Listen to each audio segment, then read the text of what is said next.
Bien. Y Valparaíso y Viña, 15 grados la máxima, un poquito de lluvia. ¿Cómo no va a llover? ¿Cómo no va a estar gris el puerto? Pues? Después lo que pasó con Wander. Bueno, ya vamos a hablar de aquello. Luis Larraín, ¿cómo estás? Muy buenos días. Hola Cecilia, buenos días. El puntero de la tabla, la Universidad Católica. Así es. No tienes por qué tener esa risa sarcástica.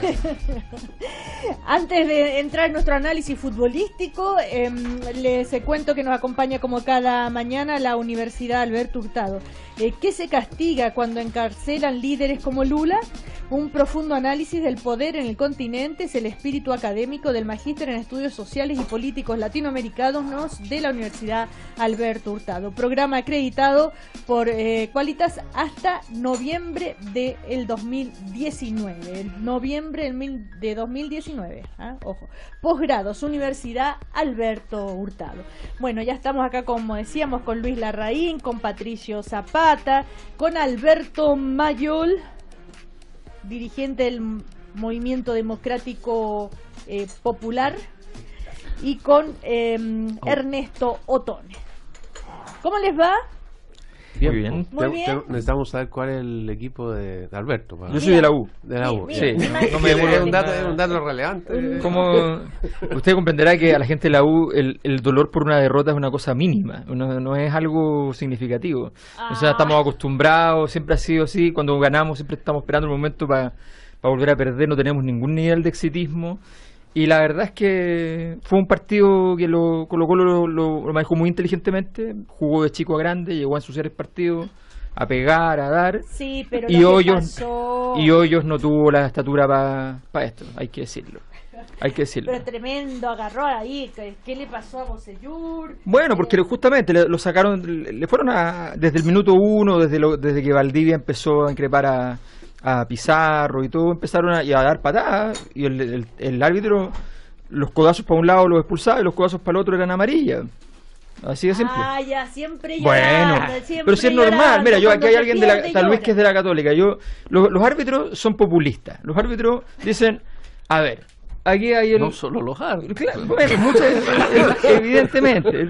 Entonces, quiero escuchar esta crítica al populismo, me interesa. Los van y dicen, bueno, a ver, ¿dónde nos metemos más en lío? Nos metemos más en lío donde hay más gente. Entonces, Colo-Colo tiene más hinchas que la U tiene más hinchas que Católica. Normalmente cuando juega Colo-Colo con la U, los árbitros tienden marginalmente a apoyar a Colo-Colo, y cuando juega la U con la Católica tienden marginalmente a apoyar a la U. Lo digo sin ningún inconveniente. Sí, yo estaría de acuerdo con eso, pero que claro, uno mira los partidos con más objetividad cuando no está involucrado.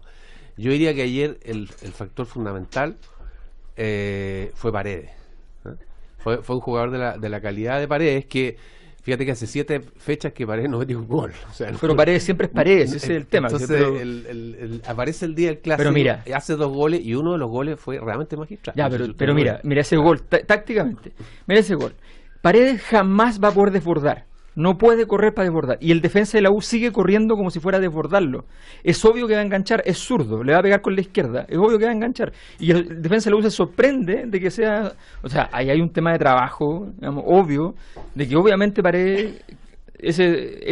Alberto va a tener que ofrecerle una asesoría, o sea, a Hoyo. No, ahí claro. El señor... Sí. Mira, hay técnicos, nos ha pasado en hay técnicos que los equipos le vienen hechos, no sé, que no los hacen. ¿Qué hace Hoyo sentado ahí? No, sáquenlo, obvio. No, que lo saquen. Traigan a alguien que pueda ganar el Libertadores, arman un plantel y todo, que no tienen técnico. Ya, árbitros populistas, que se vaya a Hoyos, son quemantes declaraciones de Alberto Mayol. Bueno, esperemos que termine, ya no creo que lo echen ahora, si hasta Colo-Colo mantuvo el técnico, imagínense. No, o sea, no, hay que dejarlo un rato, pero hay que traer un técnico de verdad. Si al señor Jerez le gustan los técnicos, no le hacen bolitas nomás. Ese es el problema. Bueno, la Católica, que está feliz, ¿no es cierto? A pesar de que fue un triunfo discreto. Sí, pero suficiente. Minimalista, digamos. Para que suene más elegante. Pero se ganó de visita en Rancagua, que es difícil. Es un reducto difícil. El campo de provincia siempre es difícil, así que volvimos contentos los que fuimos a Rancagua. ¿Ahí fuiste? El equipo. Sí, fui. No, sí, Luis Larraín, no, imagínate. Y también Patricio Zapata, que está contento porque la Unión Española ganó. Muy Gustavo Oriquique. Muy Gustavo, pero no fue. Se veía bonito difícil, claro. Ahí el mar en Cabancha. Ya, todo bien con la Unión Española, tranquilen. O sea, estamos mejorando. Ya, en la media. 2 partidos seguidos ganando. Sí, estamos mejorando, sí. Bueno, y como yo decía que en el puerto llueve, como no va a estar gris, lluvioso, llora el puerto, porque Wander no solamente perdió, que eso no sería mucha novedad, sino que perdió por goleada. Y yo quiero decir Ernesto que Tone. Fue un partido muy normal. Wander perdió 4-1. Esa es la normalidad. Y en fin, solo puedo decir que el sufrimiento es permanente, de que es una pena que un equipo con la tradición de Wander esté en esta situación. ¿Ya? Y voy a dejar de hablar porque si no me voy a poner a llorar. Oye, ay. Ya pasé de estar enojado a estar en un estado por eso decía yo, muy triste. Ya, llueve en el cielo del puerto incluso. Sí. Bueno, si pasamos a los otros temas más allá del fútbol, me parece bien interesante que pudieran ustedes comentar lo que pasó el viernes a la noche, ¿no es cierto?, cuando Donald Trump, con el apoyo de Francia y de Gran Bretaña, hace esta ofensiva bombardea, digamos, estos lugares donde se supone que había armas químicas, porque todo el mundo habla en condicional todavía, y qué es lo que puede pasar ahora, con Rusia, con todo, o sea, una situación internacional bien delicada quizás. Esto puede subir el tono, hasta dónde se podría llegar. No sé quién quiere comenzar. Mira, Ernesto Tone. Si tú me permites, que es una cosa que yo sigo bastante de cerca, a mí me parecen muy poco apropiadas las lecturas ideológicas de la situación del Medio Oriente. La situación del Medio Oriente es una situación donde no hay buenos ni malos. Si tú pudieras decir. Al micrófono, Ernesto. Hay más bien malos.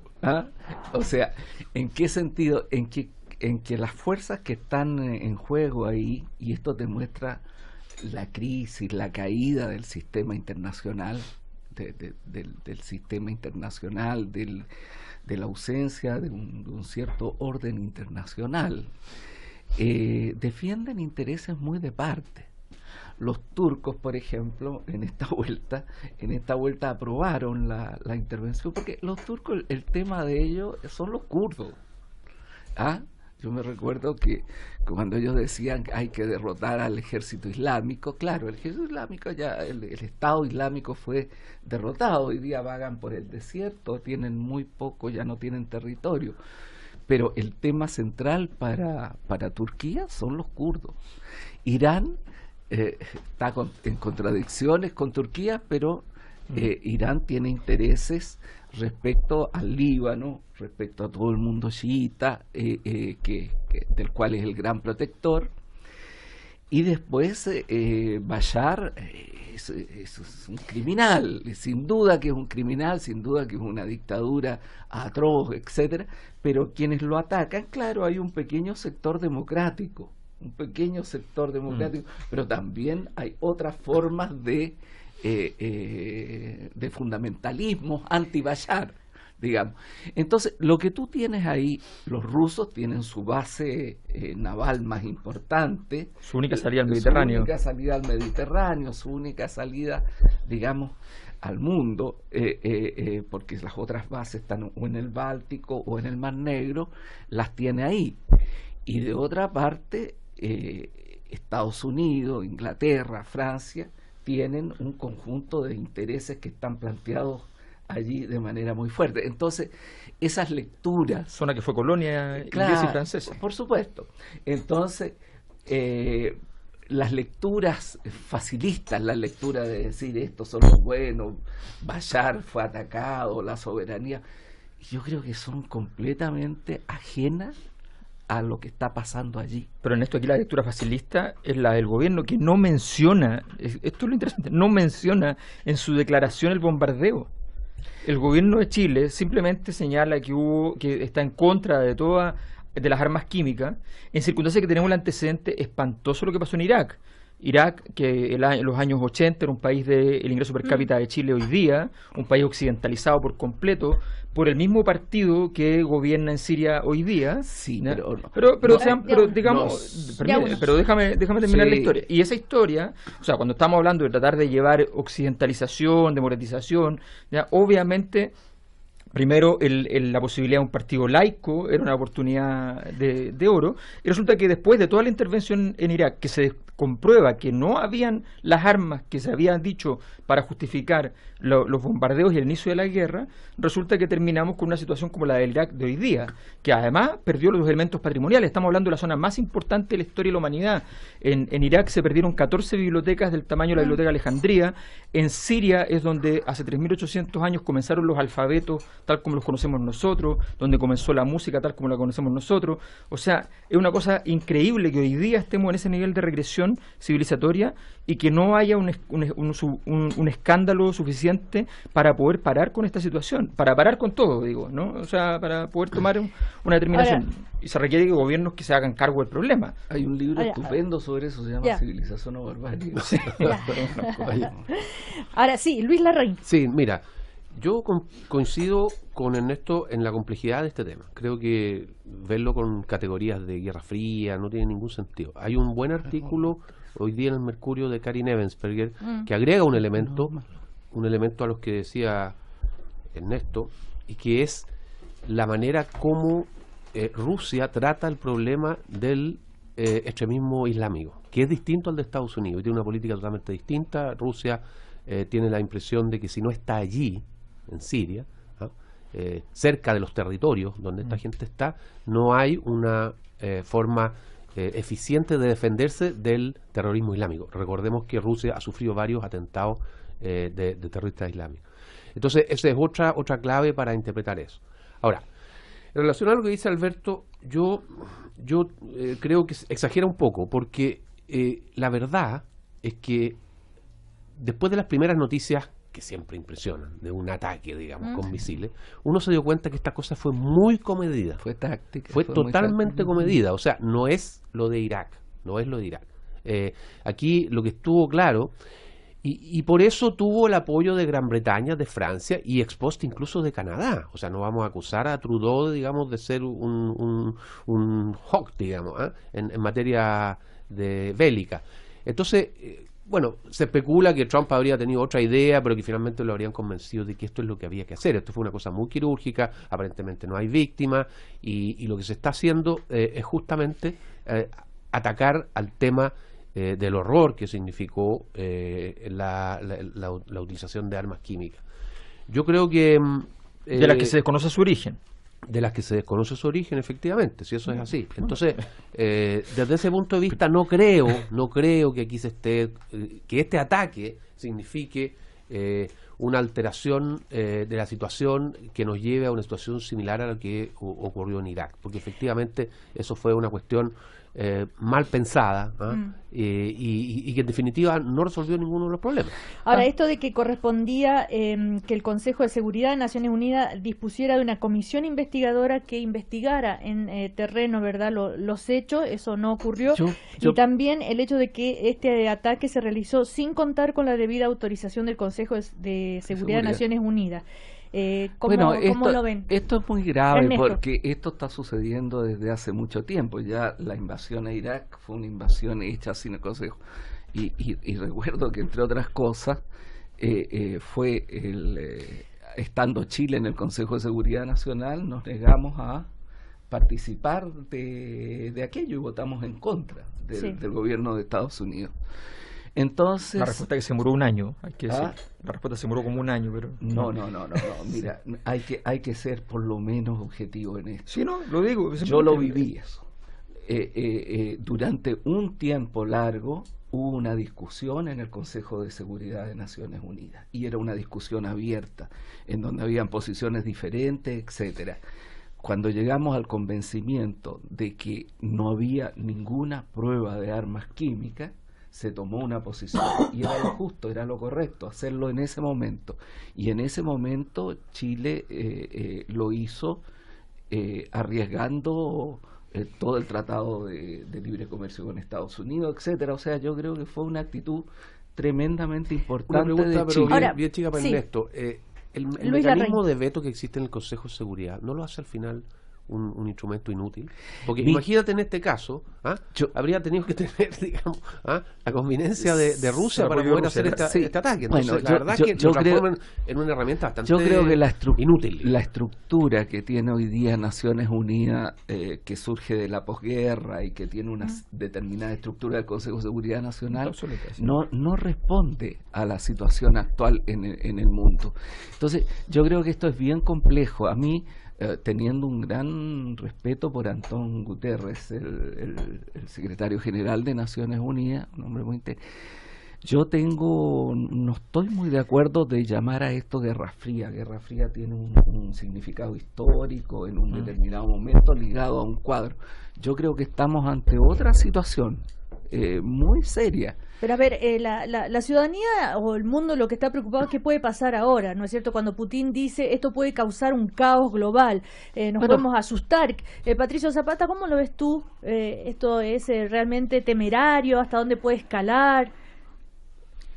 No. Con los protagonistas que están involucrados, desde Putin, ¿no es cierto? Bashar al-Assad, Trump. A ver, no sé si puede escalar o no. Yo me quedo con la idea de que hay un país que está completamente destrozado.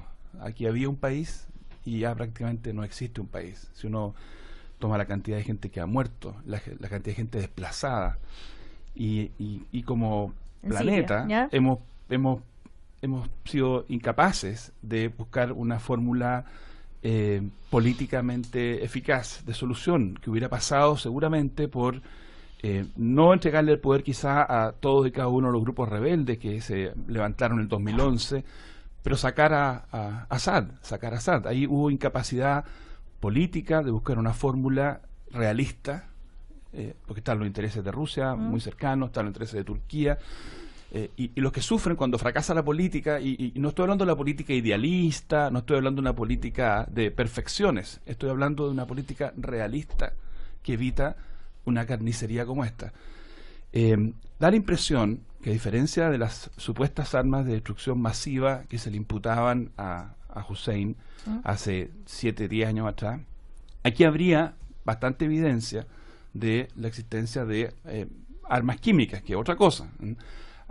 Se habrían usado. Aquí hay organizaciones internacionales bastante serias que han estado hace varios años identificando el uso de estas armas químicas. Rusia tiene una cierta tradición en esta materia, tanto para poblaciones como para individuos, el uso de venenos, de tóxicos. Y Londres en esta materia está muy sensible porque aparentemente se usó una vez más el uso de estos tóxicos, estas toxinas, contra un enemigo del Estado ruso. Entonces hay cierta evidencia. No digo que esto justifique el bombardeo, pero yo creo que por lo menos para mí es súper importante que se entreguen los últimos resultados de la indagación, porque a nosotros se nos dice como planeta que en esta ciudad, Duma creo que se llama la ciudad donde se produjo este ataque, hubo uso de armas químicas. Yo quiero estar seguro, para no ser víctima una vez más de los fake news, en que se nos embarca en un apoyo y después resulta que era falso. Yo no sé si va a haber escalamiento, no creo. Todo lo que yo leo es que Trump está más bien en la línea de no involucrar a Estados Unidos con tropas en Irak. No hay ninguna información en Estados Unidos. Es un tipo bien impredecible, en Siria, perdón, un tipo bien impredecible, pero no parece ser que Estados Unidos va a entrar. Tampoco lo va a hacer Francia, tampoco lo va a hacer Inglaterra.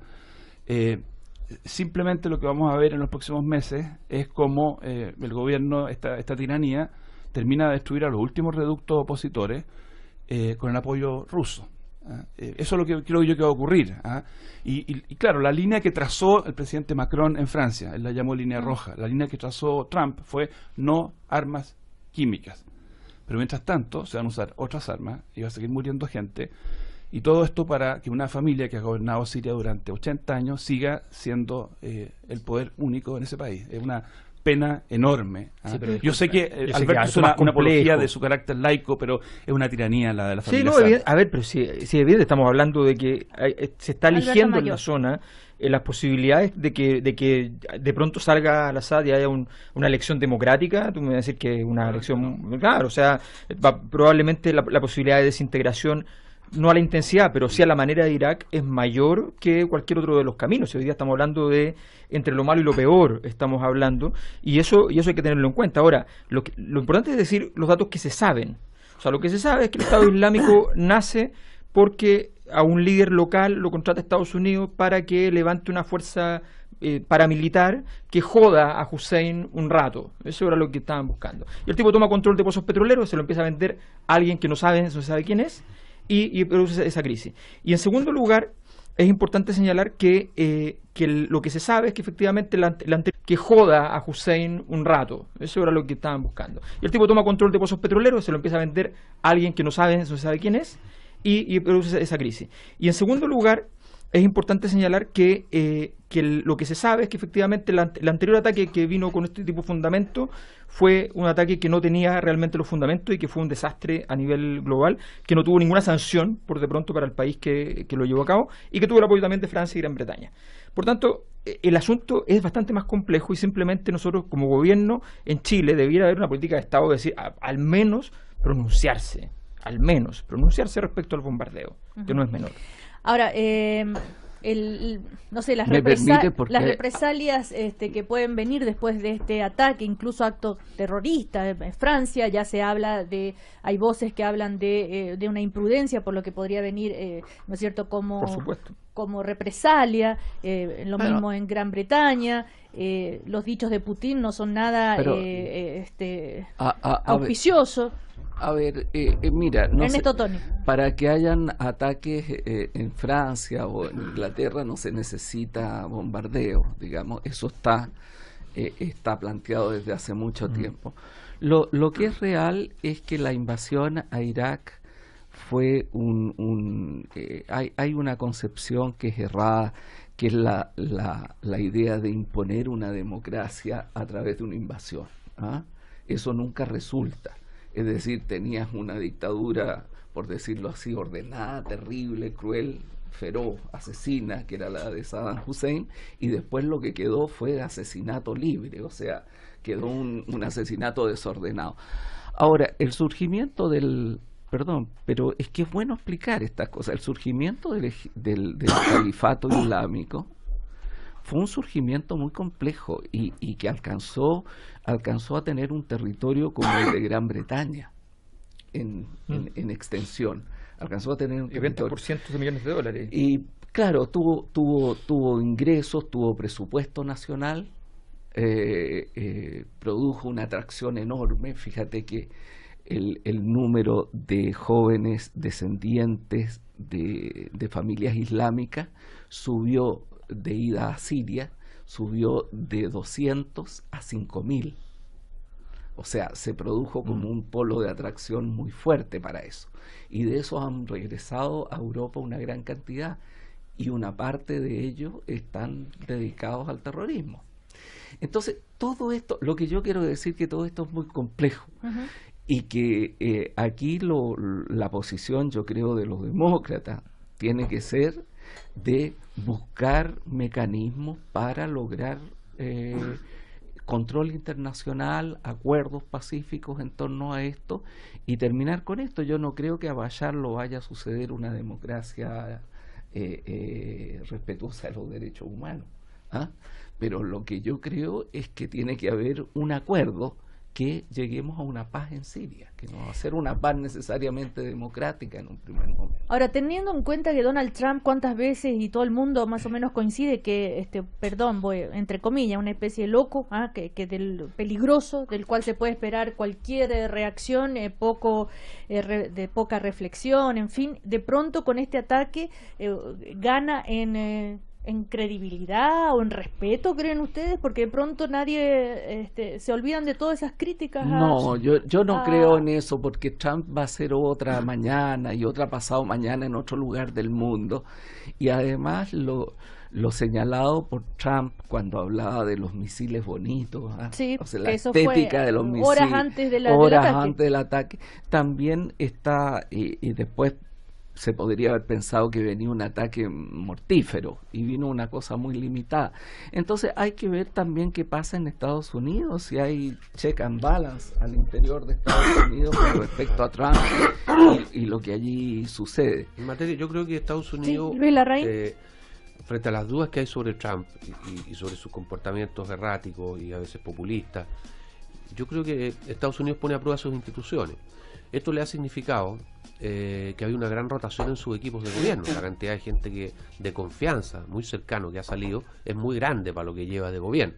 Y por lo tanto, de alguna manera, muestra que hay instituciones que están funcionando, tanto en este tipo de materias, que son extraordinariamente graves y serias, como en otras materias que hasta el momento es más ruido que nueces, como en materias económicas comerciales. Vamos a ver, eso sí, cuál es la dinámica que se crea a partir de este tipo de medidas, porque uno tiene hoy día, por ejemplo, uno mira y ve que Estados Unidos está contra el libre comercio y que China está a favor del libre comercio, pero si uno mira la realidad, o sea, si uno mira la estructura, Estados Unidos es un país muchísimo más abierto al comercio. Y hay que mirar lo estratégico. Vamos a ir a comerciales. Pero el problema es hasta dónde, cuál es la dinámica que se crea. Hay que mirar lo estratégico. Vamos a ir a comerciales.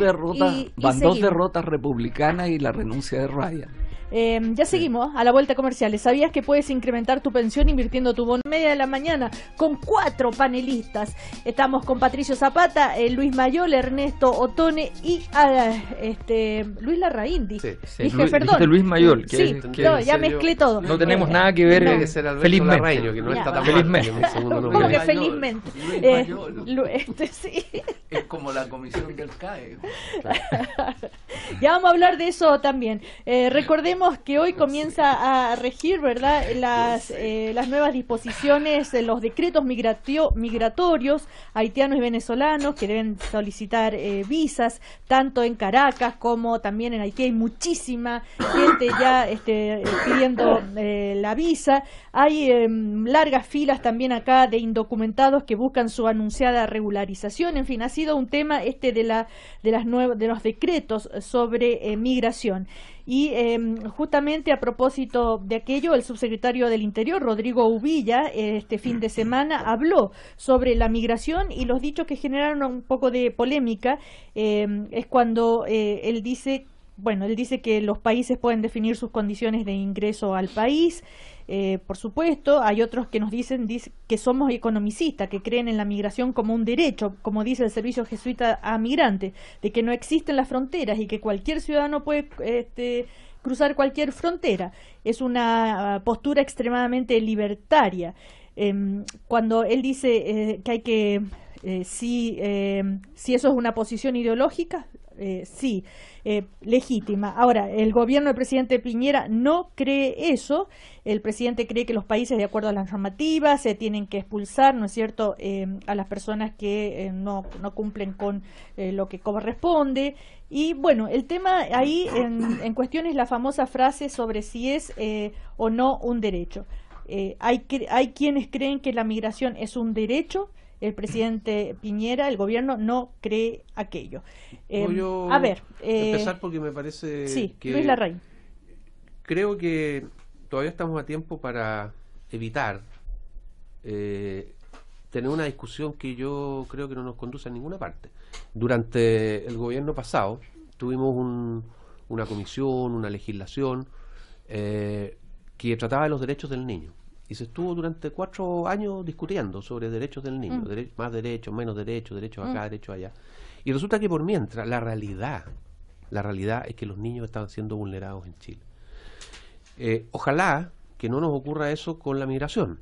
Si nos ponemos a discutir filosóficamente si la migración es un derecho, si no es un derecho. Yo esta discusión la he tenido con el Servicio Jesuita Migrante, con el cual hemos hecho seminario en conjunto por el tema de la migración, porque creemos que es un tema central, es hoy día el tema más importante de la política mundial.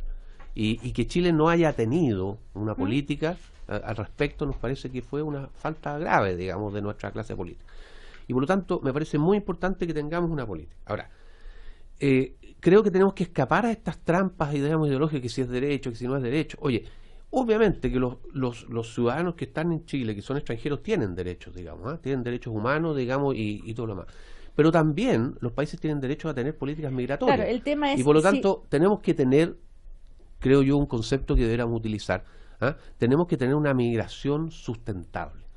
Yo soy partidario de la inmigración, creo que aportan realmente a un país. Creo que seríamos un mejor país si tuviéramos más inmigrantes y si tuviéramos una inmigración sustentable. Pero tampoco soy ciego a darme cuenta de que si no estamos preparados como país para recibir una muy masiva inmigración, entonces tenemos que tomar ciertas medidas.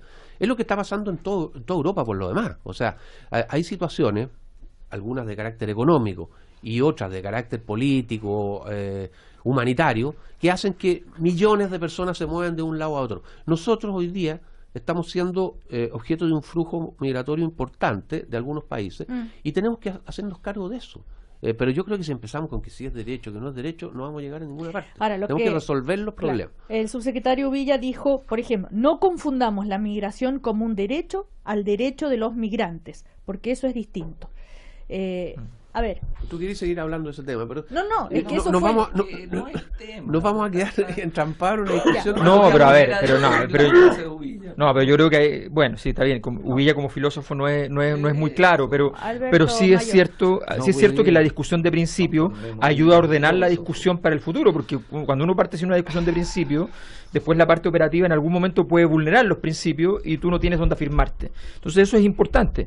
Yo creo que el dilema, y lo plantea bien Luis, el dilema es mundial, el dilema no tiene una solución clara a nivel mundial todavía. Efectivamente están en juego los derechos de los migrantes, porque el derecho a la migración no solo existe, sino que es indispensable en un mundo como el actual. Pensémoslo del siguiente modo: resulta que hoy día en el mundo prácticamente las empresas tienen derecho absoluto a moverse de país en país casi sin costo, y resulta que los trabajadores no. Entonces tenemos un problema que es cierto. Si instalarse en distintos países tiene distintos precios para las empresas y producen empleo en esos lugares que los migrantes van a buscar. Entonces tenemos una situación mundial muy compleja. Tenemos además los temas de refugio, donde por ejemplo nosotros estamos instalando por temas políticos una visa de responsabilidad democrática con Venezuela, pero no la tenemos. Por ejemplo, estábamos hablando de Siria, no la tenemos con Siria. Recibimos a 30 sirios, así como una gran cosa, ¿ya? Como gran gesto humanitario. Pero no lo tenemos con Siria. Entonces, aquí hay una problemática que requiere una discusión mucho más profunda. Yo creo que los temas de principio sí son importantes, obviamente no con la falta de sutileza del subsecretario, sino que con un poquito más de elaboración va a ser relevante, porque eso es lo que va a definir la política migratoria del futuro. Además, este típico asunto de pisarse la cola, es decir, bueno, pero además nosotros asumimos que hay gente que llegó en ilegalidad. Bueno, si razonablemente el presidente Piñera está normalizando a los que llegaron irregulares. O sea, pero si es natural. Pero díganlo, ¿por qué este doble juego? Como cuando liberó a 3.000 presos de las cárceles y dijo la puerta giratoria. Y es la mayor liberación de presos de la historia. Entonces yo creo que aquí hay que sincerar las posturas y hacerse cargo de los actos. Y con eso uno empieza a tener una política un poquito más responsable. ¿Patricio? Mira, yo me acordaba el otro día de una encuesta que publicó la Universidad de Talca en el verano, que es de las cosas más fuerte que me ha tocado ver como retrato de nuestra sociedad, de lo que somos. Y voy a recordar un par de datos porque eso tiene que estar presente cuando nosotros hablemos de estos temas. Cerca del 35% de los chilenos decía que éramos más inteligentes que el resto de los sudamericanos. ¿Cuánto era? Como el 35% de los chilenos encuestados. Perdón que se interrumpa, pero tú sabes que el 90% de la gente cree estar en el 10% más inteligente. Te lo digo como dato pero fíjate que contexto, ¿no? Sí, pero te agrego contexto porque esto tiene que ver con cuestiones raciales. Hay que tener razones para vivir. Ese mismo 40% decía que los rasgos físicos del mapuche no eran atractivos. que era atractivo el color claro de los ojos, que era más atractiva la persona rubia. Un 90% negaba tener ascendientes mapuche. O sea, era un retrato de una sociedad que tiene dificultades para aceptar la realidad del mestizaje, de la diferencia, de la diversidad. Es un autorretrato. ¿Ah? Esa es la sociedad que tenemos. La encuesta puede estar un poquito más allá, un poquito más acá, pero es un demoledor, una demoledor muestra de los problemas culturales que tenemos para trabajar estos problemas. Entonces, cuando se discuten estas cuestiones, yo creo que el tono que adopta Luis es un tono que permite perfectamente trabajar y buscar soluciones, pero cuando se inserta en la conversación la referencia a los delincuentes, a los terroristas, cuando a propósito de este tema se hace referencia a los delincuentes y a los terroristas, se está jugando con fuego. Con el aumento del crimen. Exactamente, se está jugando con fuego. ¿Ah? Porque a este 30%, 35% que no es muy sofisticado, tú le estás claramente diciendo, mire, esta gente, todos los que son distintos a ustedes, los que tienen acento diferente, son un peligro para su familia, para sus hijos, para su esposa. Entonces, yo quiero detenerme por un lado en ese punto. Hagamos un esfuerzo colectivo. La expresión ordenar la casa, bueno, yo no sé si es una buena expresión, porque cuando uno piensa en ordenar la casa, uno piensa en mover los muebles de un lugar a otro. ¿Ah? Aquí estamos hablando de personas con derechos humanos esenciales. Entonces, cuestiones como manejar bien los tiempos para que las personas puedan tomar sus decisiones. Aquí hay angustias de seres humanos que son combinados a tomar decisiones rápidas en cuestiones de 5, 6 días, 10 días, 12 días. La información no ha sido todo lo clara que podría ser, y uno los tiene a estos seres humanos con derechos haciendo filas toda la noche para que sepan un poquito más qué pasa con sus hijos. Entonces, yo digo simplemente tengamos, está bien Luis, no hagamos filosofía, pero pensemos en la dignidad de las personas. Absolutamente. Y sepamos que en Chile en este tema hay que trabajarlo. Hay que cambiar un plazo, hay que cambiarlo, pero eso no hace parte, digamos, de de lo lógico. Algún momento hay que tomar una medida y siempre va a ocurrir esto. Yo no discuto, yo por lo menos no discuto, porque uno podría hablar de un derecho a la migración, pero ningún derecho es absoluto. Por lo tanto, yo creo que uno puede perfectamente defender la idea de que el Estado de Chile puede fijar una política. Yo quiero que sea una política transparente, quiero que sea una política fijada por ley, no por decretos, quiero que sea una política no discriminatoria, que sea una política que tenga fundamento, de manera que si para los ingleses y los franceses tenemos esta regla y para los venezolanos tenemos esta otra regla, uno tenga razones y no prejuicios detrás. ¿Ah? Pero, ¿no hay razones? Pero yo todavía no entiendo bien cuál es la razón para que haya un plazo distinto para la visa de turista de los ciudadanos de Haití. Se dijo en algún momento que era porque en el caso de los ciudadanos que vienen de Haití, un altísimo porcentaje de ellos no vuelve, es decir, hay un uso indebido de la visa de turista, pero al día siguiente alguien dijo, sí, pero pasa más o menos lo mismo en términos estadísticos con los que usan la visa de turista venezolana. Entonces, se cae el doble estándar con las personas de Haití. Yo no estoy imputando... Como si la crisis de Haití no fuera mayor incluso que la venezolana, entonces, por ejemplo. Entonces, yo creo que, digámoslo así, yo lo único que pido es, no escalemos demasiado. El gobierno anterior en esta materia, creo que efectivamente mi gobierno no tiene mucho que mostrar en términos de éxito en este punto, porque no mejoró la política, no creó una institucionalidad, no sacó adelante una ley. Teníamos mayoría en las dos cámaras y no lo hicimos, así que en esto hay que hablar con cierta humildad. El gobierno actual lleva un mes. Lo único que yo digo es, ojalá, no quiero escuchar más al presidente de la República a propósito de estos temas. No es que lo haga todo el rato, ¿eh? No quiero decir que el presidente Piñera, cada vez que habla de esto, de lo único que habla es de delincuencia, porque sería falso. No es así. Pero ya en dos ocasiones, y la prensa destaca la cuña, obviamente, el presidente Piñera se ha referido al tema de la delincuencia a propósito de esta política. Yo creo que hay que sacar esa referencia. Hablemos de la necesidad de tener una política migratoria legal, transparente y no discriminatoria.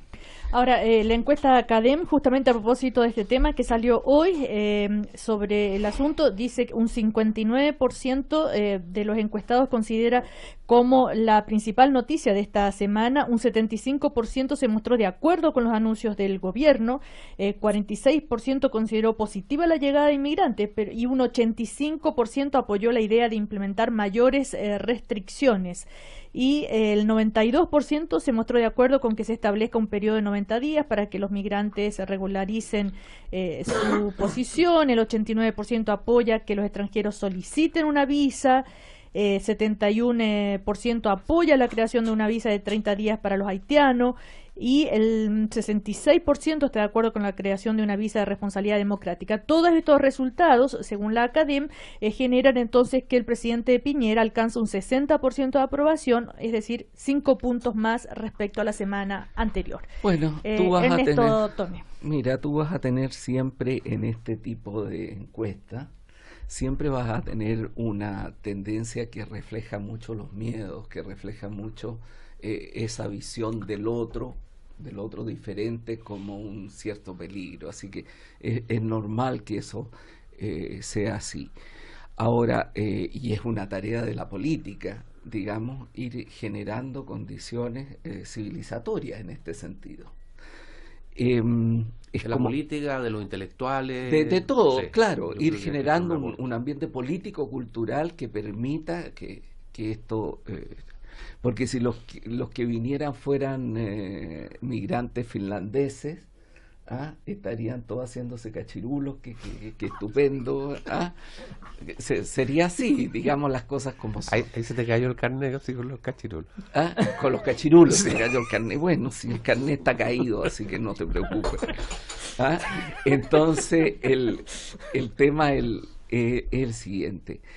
Primero, la migración no es solamente un derecho, la migración es la historia de la humanidad. No se entiende la historia de la humanidad sin la migración.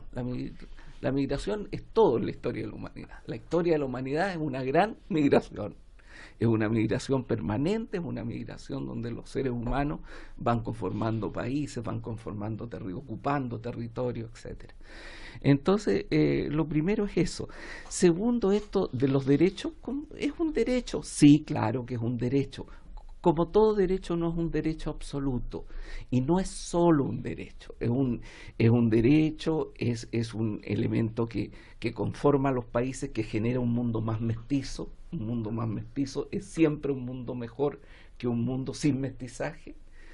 Esa crítica donde solo aparece el tema derecho me recuerda la crítica de Marx a los críticos del capital, a ciertos críticos del capitalismo, que decía la crítica frailuna, que es la crítica de Fraile, del punto de vista del sermón de la montaña. Del sermón de la montaña, exacto. Entonces, yo lo que quiero decir, en general, la síntesis que ha hecho Patricio me refleja bien a mí en cuanto a la forma de tratar esto a partir de... mira, yo viví la experiencia italiana. Los italianos eran un país de emigrantes. Yo soy hijo de un emigrante. Y en Italia, antes de que empezara la inmigración, los italianos eran estupendos. Y criticaban a los franceses, y criticaban a esto, como, por favor, no están abiertos al mundo, nosotros somos renacentistas, qué sé yo, porque eran emigrantes. Cuando empezó la inmigración en Italia, salieron los demonios, porque empezó la inmigración de los países árabes, de África, etcétera, y estos italianos que eran tan simpáticos, abiertos, renacentistas al mundo, empezaron a ponerse medio fascistones. Entonces aquí hay un fenómeno general que es el reconocimiento del otro, y tenemos que establecer las formas en las cuales esta migración se desarrolle lo mejor posible, con el respeto a los migrantes, y a partir de que Chile necesita migración, por Dios, y Chile necesita migrantes. Chile no está hoy día en capacidad de reproducirse como sociedad. Tiene los niveles europeos, incluso más bajos que algunos países europeos. Y entonces la migración yo creo que es un gran bien. migración, porque de repente hay quienes dicen sí, pero migración de calidad, por favor. Es que es eso, ¿de qué estamos hablando? La migración es una migración que viene de gente que necesita ir a otro país. Y cuando llegan médicos, mucha gente reclama contra esos médicos. Y después, claro, ahí empiezan, que tienes razón, ahí empiezan los elementos corporativos. Exacto. Me vienen a quitar mi pedazo de sándwich, ¿ah? Y entonces los médicos dicen sí, pero estos médicos son más o menos. Son más o menos nomás. Entonces, es un fenómeno complejo. Esas cifras lo muestran muy bien lo que es, y yo creo que es necesario reglarlo, pero reglarlo de una manera democrática, acogedora. Bueno, recordando entonces, ¿por qué el tema? Porque ya a partir de hoy entonces comienza a regir este decreto migratorio. Hay 700 personas en Venezuela ya agolpadas para pedir esta visa, en Haití más o menos lo mismo, y también en Chile, como digo, largas filas de los indocumentados para regularizar su situación. Es un tema que por los decretos ha generado estas controversias, y recordemos que hay un proyecto de ley que se envía al Congreso y que allí se discutirá ampliamente todos los aspectos más, todos los otros detalles, ¿verdad? Otros temas en la pauta noticiosa, digamos, de hoy tiene que ver justamente con la comisión que va a investigar el origen del CAE. También podemos hablar, por supuesto, de los ataques terroristas que han ocurrido esta mañana, 26 camiones que han sido quemados esta madrugada, en fin. Lo del CAE, esto de que el Frente Amplio junto a integrantes de la UDI y algunos de RN también que han decidido hacer esta comisión para saber qué pasó, cuál es el origen del CAE, e incluso piensan que se puede citar al expresidente Sebastián Piñera. También, ojo, que hay algunos del PPD que han integrado esto. Sí, el expresidente Sebastián Piñera va a hacerlo, perdón, con el tiempo. Ricardo Lagos, sí, claro. Para conocer cuál es el origen de esta instauración del crédito con aval del Estado. Alberto Mayol, ¿qué es un lectura haces tú? Yo creo que hay dos cosas que son separadas, y desgraciadamente ahí hay una decisión que me parece que las estaba juntando. Una cosa es que efectivamente el origen del CAE tiene una serie de deficiencias que pueden ser técnicas o políticas que hay que dilucidar. Por de pronto, el mismo expresidente Ricardo Lagos, fundador del CAE, señaló que efectivamente los bancos en su primera operación estaban coludidos a la hora de fijar los precios, porque aquí hay un tema que es bien complejo, que tiene que ver con que el crédito canal del Estado no tiene solamente tasa de interés, sino que tiene además una venta de cartera asociada al Estado con los bancos, que es la recompra, que es donde hubo los sobreprecios que explicaron utilidades gigantescas de los bancos los primeros años, a tal punto que el primer año de funcionamiento fue un escándalo. O sea, literalmente era mucho más barato regalar por parte del Estado la educación a todos los que estaban siendo objeto de este crédito, que simplemente avalar el crédito. Entonces, yo creo que hay un tema histórico que efectivamente es relevante, pero, quiero decir esto con toda claridad, me parece que la señal que está dando el Frente Amplio es confusa, muy confusa. Me explico. Ya se participó en las comisiones de Sebastián Piñera.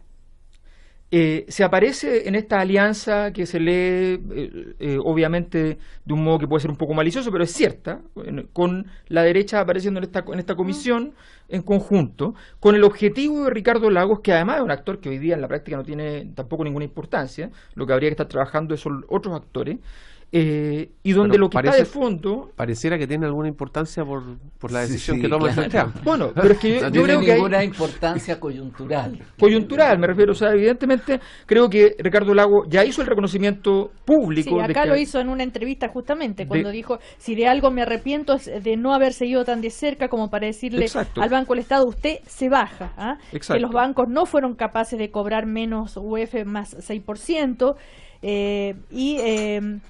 y toda la operación fue un desastre, no solamente la tasa de interés, sino que todo el conjunto de elementos, a niveles de pago anuales de cientos de millones de dólares, o sea, una cosa de loco. Entonces yo creo que se equivoca el Frente Amplio en ahora, en este instante, desdibujar tanto el escenario político, de hostigar a la nueva mayoría con una temática que es de dolor, cuando el tema de fondo es si acaso se puede presionar al gobierno de Sebastián Piñera para que sencillamente se acabe el CAE y eventualmente ojalá se condonen las deudas.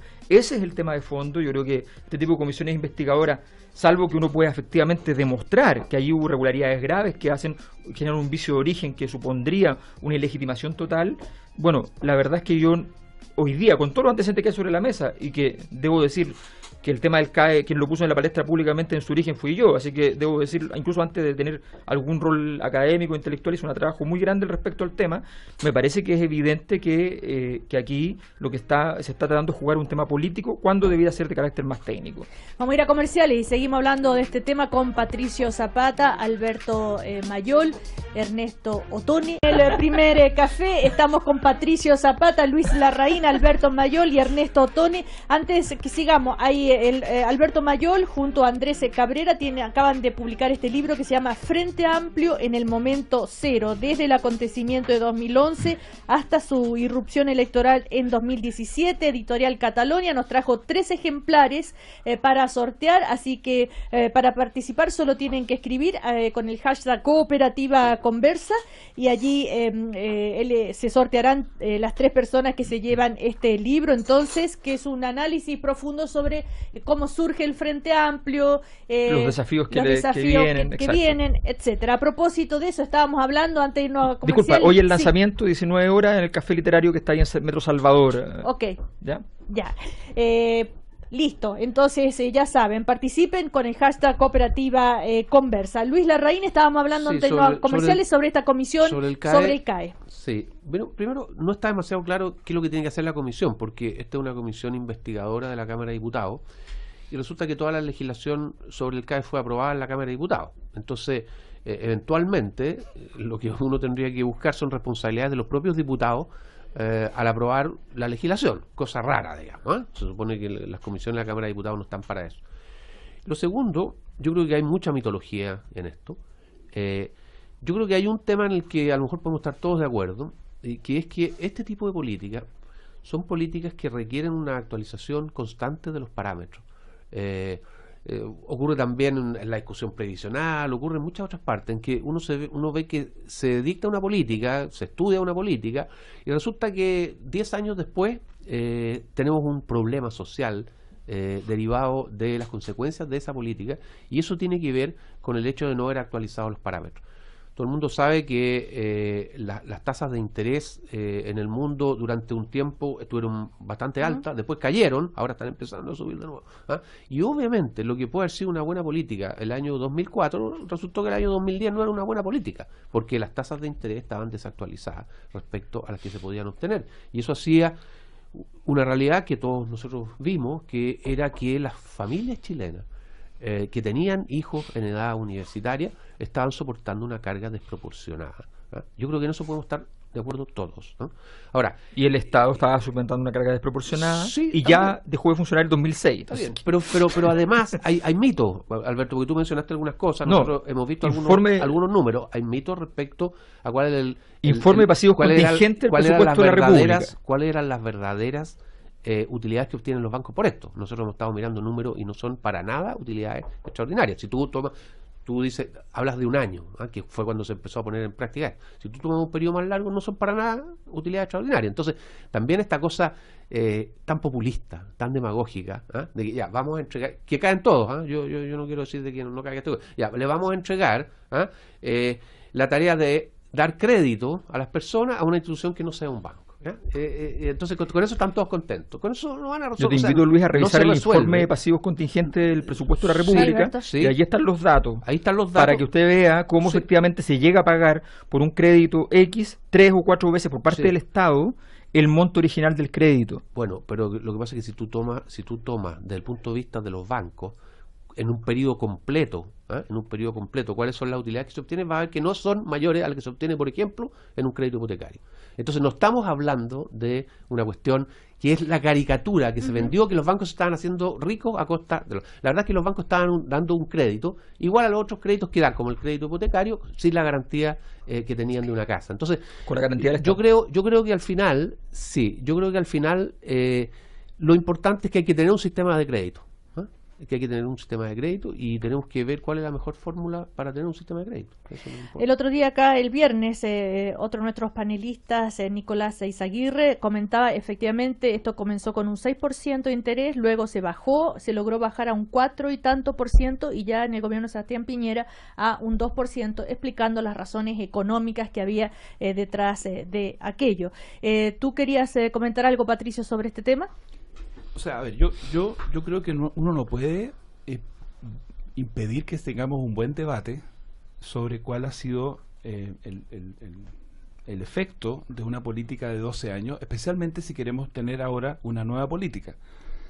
Y en ese sentido es bienvenido que alguien como Ricardo Lagos haga autocrítica, porque una política que uno puede defender y justificar en 10 aspectos puede presentar problemas en 2 o 3 aspectos. Y eso es bueno. O sea, yo creo que lo peor que uno puede hacer es cerrarse a los problemas. Por un lado está la situación de gente que no terminó la carrera, que estudió 1 o 2 años y que tiene una deuda enorme. Y probablemente hay que seguir pensando qué se puede hacer. Porque no solamente hay un problema económico aquí, hay un problema económico, obvio, pero también hay otro tipo de problema. Cuando se estaba discutiendo este crédito con aval del Estado, también se estaba discutiendo una ley de acreditación. No se pudo hacer la acreditación obligatoria. Hubo gente que dijo que eso era inconstitucional. Tuvo que ser voluntaria la acreditación.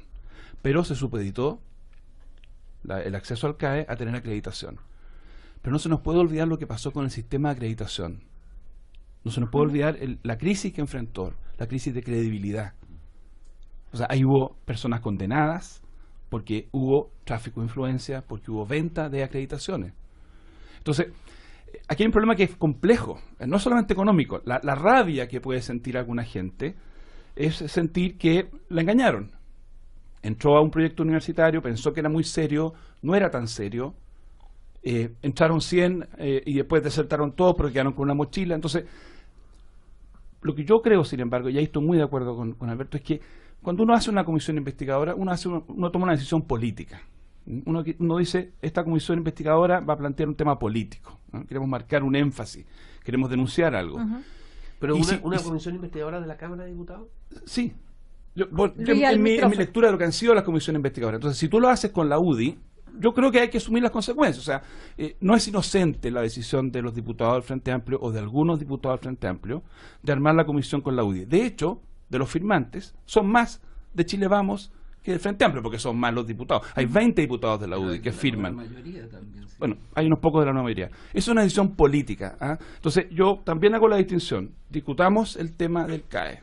Discutamos. Hay libros, están tu investigación, están las de Fundación Sol, están cosas que ha escrito CIPER Chile. O sea, no hay que tener miedo en esto. Yo creo que ayudó a que pasáramos de 500.000 estudiantes universitarios a 1.200.000 estudiantes universitarios, y eso para mí es un valor. Pero en el camino hay mucha gente que quedó herida, hay gente que quedó mal, hay gente que quedó con problemas graves. Entonces no nos podemos hacer los lesos simplemente porque hay una buena estadística general. Eso no es humanista, por lo menos para mí no es humanista. Pero la decisión política de diputados del Frente Amplio de ir a pedir el voto de la Claudia Hoffman, de Belolio, para darle un golpe al presidente Lagos, es una decisión política que demuestra que hay algunos que todavía no entienden cuál es la contradicción principal, que ya están jugando la primera vuelta de la elección del 2021. O sea, faltan 3 años y medio y ya están pensando algunos en el Frente Amplio que hay que empezar a ganarle la segunda vuelta a la socialdemocracia. Y eso creo yo es no entender lo que el país quiere, que no estemos jugando la elección presidencial a 3 años y medio, que nos preocupemos hoy día de los problemas de hoy día. Bueno, eso sí. ¿Algo más sobre el CAE? Ya, sí, Ernesto. Puede. Ya. Mira, yo creo que es el caso de una política pública que hay que analizarla además porque hoy día, mirado con los ojos de hoy, se entiende poco porque eran otras prioridades eran otras las cosas que estaban puestas, y esta sale como una política que no estaba en el centro de la política del gobierno. Y se cometieron errores. Ahora, jugó un rol en esto que tú decías de aumentar la cantidad, que es una cuestión importante y que va a seguir, pero hay que corregir naturalmente la situación de errores que hubo y que han producido situaciones de gasto del Estado absurdo de pronto, que han producido una situación de daño para algunas familias, de endeudamientos muy fuertes, etcétera, y eso está bien que el presidente Lagos haya hecho una autocrítica frente a esto, y yo creo que es lo que corresponde. Ahora, yo también creo que aquí es necesario señalar que también hay una relación. Yo no digo que el Frente Amplio o gente del Frente Amplio y gente de la nueva mayoría no se puedan poner de acuerdo con gente de la UDI para determinada cosa, pero aquí hay una cuestión complicada, porque cuando se dicen veamos el origen, es también la presunción de una cierta perversidad, de una cierta maldad, que esto se hizo mal porque había un interés de hacerlo mal, o sea, se trataba de hacerlo. Entonces ahí yo creo que simplemente es mala política y bueno, y te muestra cómo se hace políticas por alguno, que es lo que señalaba Patricio también, cómo se hace política de una manera tal en la cual no se toman los grandes problemas de otro punto de vista analítico. Me parece interesante lo que planteaba Alberto en cuanto al análisis que él ha hecho, pero del punto de vista de la pequeña política, de la mezquindad política, y eso no es aceptable. Perdón, solo un contexto. Patricio Zapata. Yo estoy seguro, no participaba en ese momento, pero yo creo que nadie, cuando se concibió el crédito con aval del Estado, pensó que esto iba a ser en 10 años una política pública que iba a consumir ¿cuánto? ¿Un tercio del presupuesto de educación?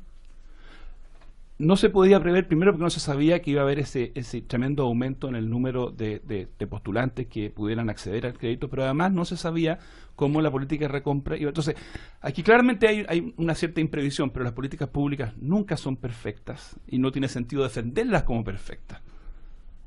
Entonces, aquí lo que yo creo que cuando discutamos el nuevo CAE, por favor, ahí usemos la energía. Estas energías de discusión, usémoslas en el debate político de cómo crear esto. Yo quiero terminar simplemente diciendo lo siguiente. Cuando yo era presidente de la Federación Estudiantil de la Católica hace muchos años atrás, el Estado le entregó la administración de lo que se llama el crédito fiscal a las universidades. En los años en que la gente usaba cachirulos. Exactamente. El gobierno del año 87 le pasó la administración del crédito fiscal a las universidades. Pasó a llamarse crédito universitario. Y para conseguir crédito, los estudiantes necesitaban dos avales. Dos avales que tuvieran un cierto ingreso. Y en la universidad donde yo estudiaba, que no es la universidad más pobre de Chile, sino todo lo contrario probablemente, tuvimos un porcentaje importantísimo de cabros que no conseguían los dos avales. Entonces, la idea de que el Estado haga de aval no es una idea perversa, absurda o ridícula. Es la idea de que en Chile hay gente que no puede conseguir un aval, porque no tiene en su entorno familiar a nadie que tenga un ingreso estable, permanente. Y nosotros tuvimos que hacer una protesta enorme, incluida una huelga de hambre del que habla, que aunque sea inverosímil hoy día entenderlo con huelga de hambre, para que la universidad reaccionara y se crearan la beca Monseñor Fresno, la beca Alberto Hurtado, la beca. Entonces, el tema de un aval del Estado en sí mismo, creo yo, no puede ser objeto de anatema. Disculpa, pero la perversión está en cuando a ti la posibilidad de un crédito para el Estado ya es más caro, solo para el Estado, sin contar además al estudiante. Para el Estado es más caro que dar la educación gratuita, que dar beca. O sea, eso es una perversión.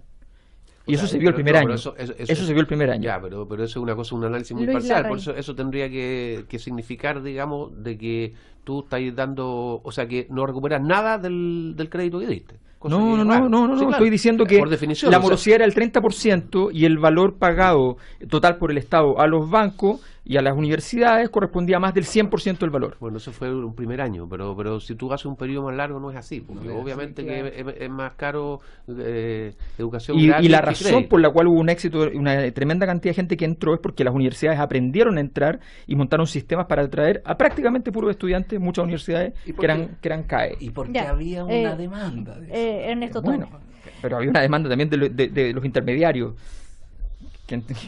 que montaron una máquina para recibir a esos estudiantes, a tal punto que el sistema de ingreso para ellos en las universidades era diferente que para los otros estudiantes. Bueno, la otra noticia que tenemos más reciente es sobre los atentados a la 1 de la mañana, ¿verdad? Que se quemaron 16 camiones.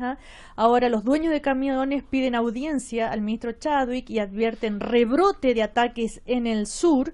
Y quieren saber qué va a hacer el gobierno. Fue solicitada. Queremos saber qué hará el gobierno para frenar lo que a todas luces es un rebrote de los ataques violentistas en el sur. Desconocemos las medidas que se piensan tomar. En fin. Luis Larraín. Bueno, yo creo que al final las decisiones de distintos órganos de la administración del Estado, tanto ejecutivo como legislativo y judicial, tienen consecuencias. Hemos tenido recién un fallo que condena a 2 personas por el atentado incendiario contra una iglesia y absuelve a otros. A los otros 2. Y además no califica como delito terrorista la acción que ellos cometieron. ¿Por falta de prueba, dijeron? Mira, yo no sé si hay falta de pruebas, pero los hechos que sí están acreditados es que durante un oficio religioso realizado en esa iglesia, se interrumpió el oficio religioso, se efectuaron disparos, se golpeó a gente y además se incendió la iglesia.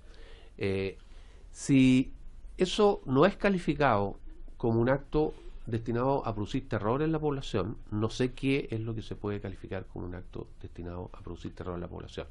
Esa es una de las razones por las cuales el gobierno de Sebastián Piñera ha presentado una modificación a la ley antiterrorista para recoger mejor distintas situaciones que podrían caer dentro del delito terrorista.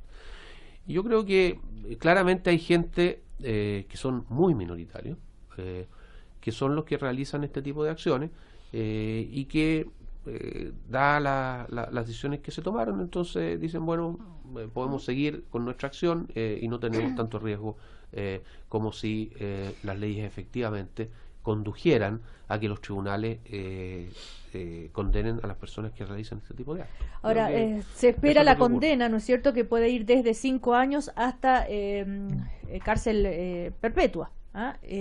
¿Y qué dijeron los jueces? Bueno, que no pudieron acreditar con las pruebas, ¿verdad?, que se trataba de un ataque terrorista y lo calificaron de incendio con consecuencias graves. Bueno, en fin.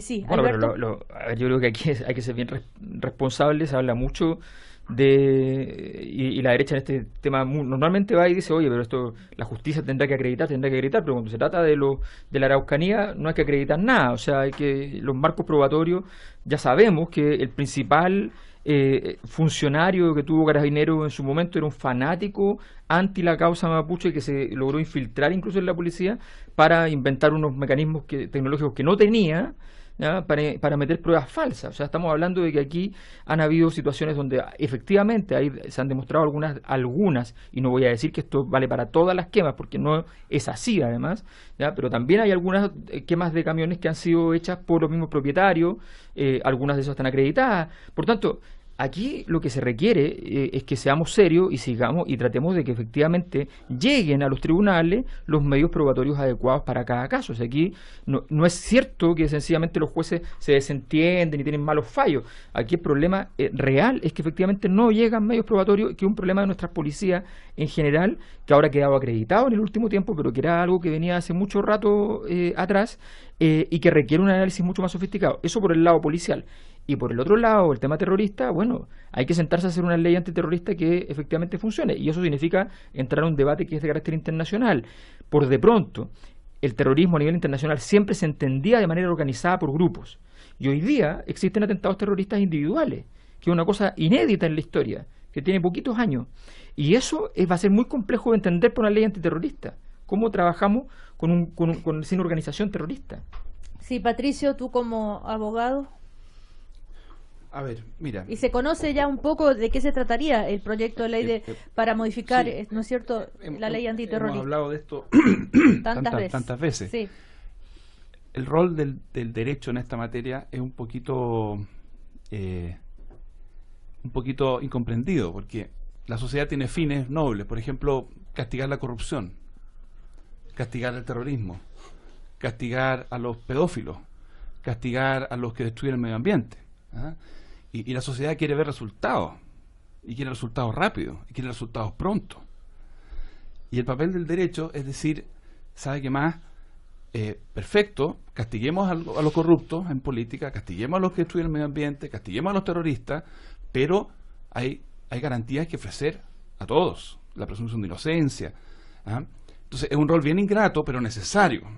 Lo terrible de la política es que a veces las mismas personas que no quieren reconocerle garantías al que está acusado de corrupción y quieren linchar al corrupto, quieren concederle todas las garantías a otro. Entonces, la tarea de decir, mire, garantías procesales al empresario que dona a la política sin derecho a hacerlo, pero también al comunero mapuche que puede estar involucrado en una quema. Garantías procesales para todos. Es una tarea bien ingrata.